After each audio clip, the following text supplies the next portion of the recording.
అమ్మ కలెక్టర్ అమ్మ, నా పేరు మాధవిలత అంటారు, హరిచందన దాసరి గారు. ఇది కమలానగర్ చాదరగాడ్ తల్లి, ఎస్సీ బస్తీ. వీళ్ళెవ్వరికి డబ్బులు ఉన్నోడు కాదు వీళ్ళు. ఇది ఎన్టీ రామారావు గారి టైంలో కట్టించిన ఇండ్లు అంట. ఇక మీకు తెలియంది ఏముంది, ఎన్నేళ్ళైందో. ఈడోళ్ళ పరిస్థితి ఏంటంటే అది ఊగుతుందమ్మా, బిల్డింగ్ అంతా ఇట్లా ఊగుతుంది. ఎన్ని కాపురాలు ఉంటే అడుగు. ఇట్లాంటి 2 బిల్డింగ్లు ఉన్నాయి. ఆడ ఒక బిల్డింగ్లో 16 కాపురాలు ఉంటే ఇంకో బిల్డింగ్లో 16 అంటే 32 ఇండ్లు తల్లి. నీకు మొన్న కూడా వచ్చినప్పుడు అదే చెప్పినానమ్మా తల్లి, కలెక్టర్ అమ్మ ఏసీ రూమ్లలో కుర్చీలో కూర్చున్నావు తల్లి. ఒక్కసారి ఆ రూమ్ నుంచి బయటికి రా, ఒక్క సర్వే చేయి ఇట్లా ప్లేస్లల్లో. వీళ్ళ బాధలు, వీళ్ళ బతుకులు, వీళ్ళ జీవితాలు నీకు అర్థమవుతాయి తల్లి. నేను వచ్చిన ఈరోజు బోనాలకి పిలిచిండ్రు నన్ను. అమ్మోర్ తల్లి దగ్గర కూడా పోబుద్ది కాలే. ఎందుకంటే నేను ఏడ నిలబడిననో, కుడి పక్కన ఎడం పక్కన ముందు వెనుక ఏడ చూసినా కూడా చెత్త. అంటే ఒక మనిషి గౌరవం ఇస్తే కూడా మనము అటువంటి చెత్తలలో మనం ఎవరిని పెట్టాం తల్లి.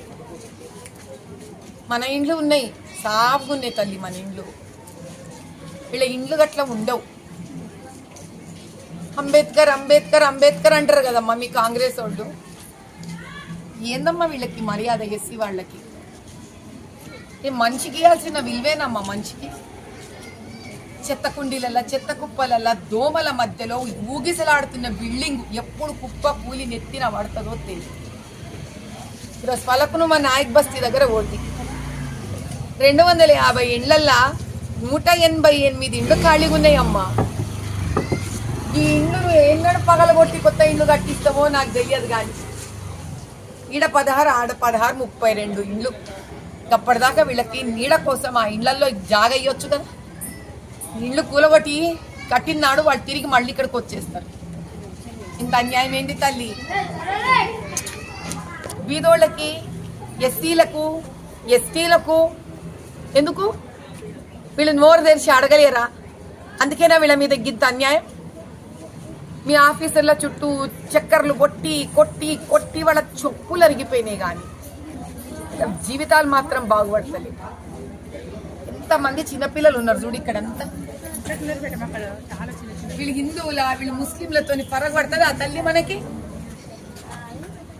బీదోళ్ళు తల్లి వీళ్ళు బీదోళ్ళు. కొంతమంది ఇళ్లలో అయితే దోమలు గుట్టి కాళ్ళు వాచిపోయి మంచం నుంచి లేయలేని పరిస్థితిలో ఉన్నారు వీళ్ళందరూ.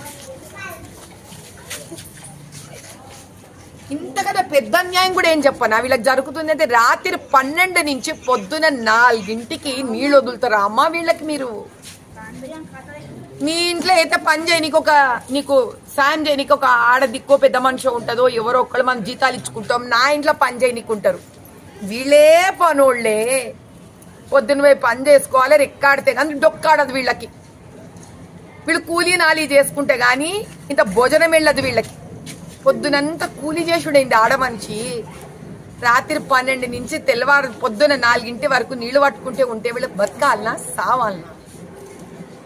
నోరు తెరిచి అడిగితే వాటర్ డిపార్ట్మెంట్లో ఇష్టం వచ్చినట్టు మంచి మర్యాద లేకుండా ఆడవాళ్ళతోటి మాట్లాడుతుంటారు. తల్లి మనము పెద్ద పెద్ద చదువులు చదువుకుంటే సరిపోదు తల్లి, పెద్ద ఉద్యోగాలు చేస్తే సరిపోదు. నిజంగా మనిషికి న్యాయం చేయగలగాలి. చేతులెత్తి దండం పెడుతున్నా మీకు నేను. అమ్మ కలెక్టర్ అమ్మ, దండం పెడుతున్నా మీకు. ఇలా బతుకులతో మాత్రం ఆడుకోకండి తల్లి, ఆడుకోకండి.